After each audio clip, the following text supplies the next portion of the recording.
Hello दोस्तों, सवाल पर जवाब चैनल में आपका स्वागत है। हमारी कोशिश रहती है कि सवाल जवाब के माध्यम से देश दुनिया और आपके आसपास से जुड़ी रोचक और ज्ञानवर्धक जानकारियां आप तक पहुंचाते रहें। इस बार भी हम आपके लिए कुछ ऐसे ही सवाल लाए हैं। सवाल नंबर 1 है, कानों में से सीटी बजने की आवाज क्यों आती है। सवाल नंबर 2, वायदा बाजार क्या होता है। सवाल नंबर 3, किसी भी शुभ काम के पहले नारियल को क्यों तोड़ते हैं। सवाल नंबर 4, बच्चों को वैक्सीन नहीं लगाएं तो क्या होगा। और सवाल नंबर 5 है, क्या आपको पता है बियर पीने के कितने फायदे हैं। तो चलिए शुरू करते हैं। सवाल नंबर 1, कानों में से सीटी बजने की आवाज क्यों आती है। जवाब, दोस्तों कभी कभी हमारे कानों में से अचानक सीटी बजने लगती है जबकि आसपास कोई आवाज नहीं आती है। हम समझ नहीं पाते कि आखिर ऐसा क्यों होता है। दोस्तों इसका कारण टिनाइटिस है। ये कोई बीमारी नहीं होती है बल्कि एक लक्षण होता है और टिनाइटिस के कारण कान में झंझनाहट या सीटी बजने की आवाज आती है। दोस्तों टिनाइटिस होने के कई कारण हो सकते हैं। कई बार दवाओं के प्रयोग से, जैसे एस्पिरिन, ब्लड प्रेशर या एंटीबायोटिक दवाएं खाने से कान में आवाज आने लगती है। कभी कभी तेज आवाज सुनने से भी कान में सीटी बजने लगती है। दोस्तों कान में सीटी बजना कई कारणों पर निर्भर करता है। अगर आपको कोई दवाई खाने से इस तरह की परेशानी आ रही हो तो उन दवाओं का उपयोग बंद कर दें। अगर कम सुनाई देने की वजह से यह लक्षण उभरा है तो यह सुझाव दिया जाता है कि आप कोई बाहरी ध्वनि पैदा करें, जैसे पंखा चला दें या गाना सुने। इसके अलावा यदि लगातार कान में से सीटी बजने की आवाज आती रहे तो डॉक्टर को जरूर दिखाएं। सवाल नंबर 2,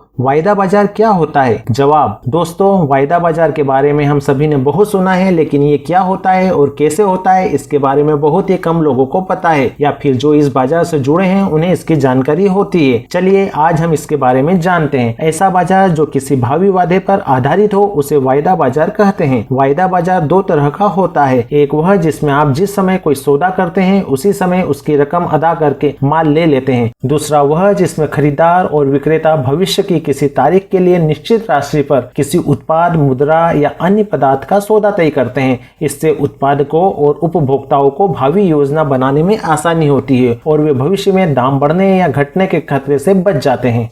सवाल नंबर 3, किसी भी शुभ काम के पहले नारियल क्यों तोड़ते हैं। जवाब, दोस्तों हिंदू संस्कृति और पूजा पाठ में नारियल का विशेष महत्व है। गृह प्रवेश, नई गाड़ी या नया बिजनेस, किसी भी शुभ काम का शुभारंभ नारियल फोड़कर ही किया जाता है। दोस्तों नारियल को संस्कृत में श्रीफल भी कहा जाता है। श्री का मतलब लक्ष्मी होता है, इसलिए शुभ काम करने से पहले नारियल फोड़ने का मतलब है कि काम में सफलता मिलेगी और खूब धन आएगा। संस्कृत में नारियल के पेड़ को कल्प वृक्ष कहते हैं। माना जाता है कि कल्प वृक्ष सभी मनोकामनाओं को पूरा करता है। इसी मकसद से पूजा में भी भेंट स्वरूप श्रीफल चढ़ाया जाता है। इसके अलावा नारियल को त्रिदेव का प्रतीक स्वरूप भी माना गया है। पौराणिक ग्रंथों के अनुसार नारियल पर बने हुए 3 छेद भगवान विष्णु, शिव और ब्रह्मदेव के नेत्र होते हैं। इसलिए पूजा में नारियल चढ़ाने से तीनों देवताओं की कृपा हम पर होती है। वहीं प्राचीन ग्रंथों के अनुसार इंसान के मस्तिष्क को नारियल की तरह माना गया है। कहते हैं जब तक नारियल का खोल तोड़ा नहीं जाता तब तक उसका पौष्टिक तत्व नहीं मिल पाता है। ऐसे ही इंसान के अहंकार रूपी मस्तिष्क को हटाकर ही उसके अच्छे मन को देखा जा सकता है।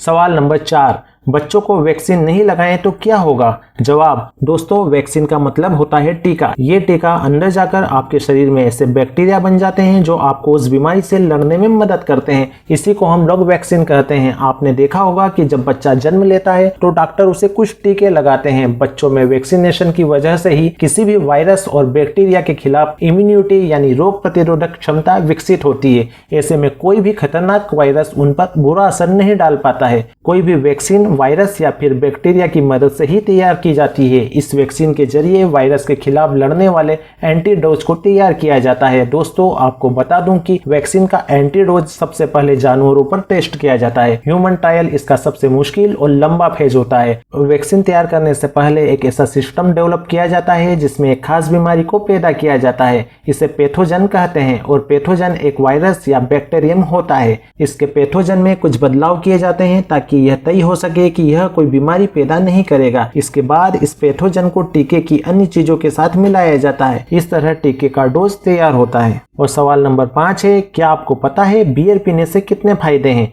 जवाब, दोस्तों बियर पीने के एक नहीं बल्कि कई फायदे हैं। जानकार कहते हैं कि शराब को रोज एक निश्चित मात्रा में लें तो वह भी दवा का काम करती है। ऐसा ही नियम बियर के मामले में भी है। बियर के फायदों में सबसे पहले पथरी यानी किडनी स्टोन का जिक्र आता है। अगर आपकी किडनी में स्टोन है तो बहुत मुमकिन है कि रोजाना एक बियर पीने से यह धीरे धीरे यूरिन के रास्ते से निकल जाएगी। फिनलैंड की राजधानी हेलसिंकी में 27,000 लोगों पर रिसर्च की गई। इस रिसर्च में पता चला कि रोजाना एक बियर पीने से किडनी में स्टोन होने का खतरा 40% से कम हो जाता है। इसकी वजह यह है कि बियर में पानी शराब दोनों होती है, जिससे यूरिन पतली होती है और बहाव तेज होता है। इससे स्टोन बनने का खतरा बहुत कम होता है। दोस्तों, बियर पीने से दिल का दौरा पड़ने की आशंका कम होती है, क्योंकि दिल की अंदरूनी सतह पर बियर के कारण कोलेस्ट्रॉल और दूसरे वसायुक्त पदार्थ जमा नहीं हो पाते हैं। यह बात अमेरिका के पेंसिल्वेनिया की एक यूनिवर्सिटी में हुई रिसर्च में सामने आई थी। इसके अलावा बियर पीने से खून का संचार करने वाली धमनियां लचीली हो जाती हैं और खून का बहाव तेज हो जाता है। इससे दिमाग में खून का थक्का जमने की आशंका भी कम हो जाती है। दोस्तों, बियर में सिलिकॉन नाम का तत्व भी भरपूर मात्रा में पाया जाता है, जो हड्डियों को विकसित करने में मदद करता है। एक रिसर्च बताती है कि अगर आप दिन में 1 से 2 गिलास बियर पीते हैं तो आपकी हड्डियों में फ्रैक्चर होने की आशंका कम होती है, लेकिन इससे ज्यादा बियर पीते हैं तो फ्रैक्चर या हड्डी टूटने का खतरा बढ़ जाता है।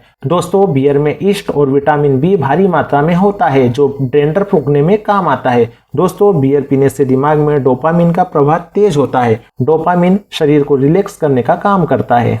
दोस्तों, आपको सवाल पर जवाब चैनल का ये पार्ट कैसा लगा हमें कमेंट्स में जरूर बताइए। साथ ही आपसे रिक्वेस्ट है कि चैनल को लाइक, शेयर और सब्सक्राइब जरूर करें, ताकि हमारे वीडियो सबसे पहले आप तक पहुंच सकें। जय हिंद।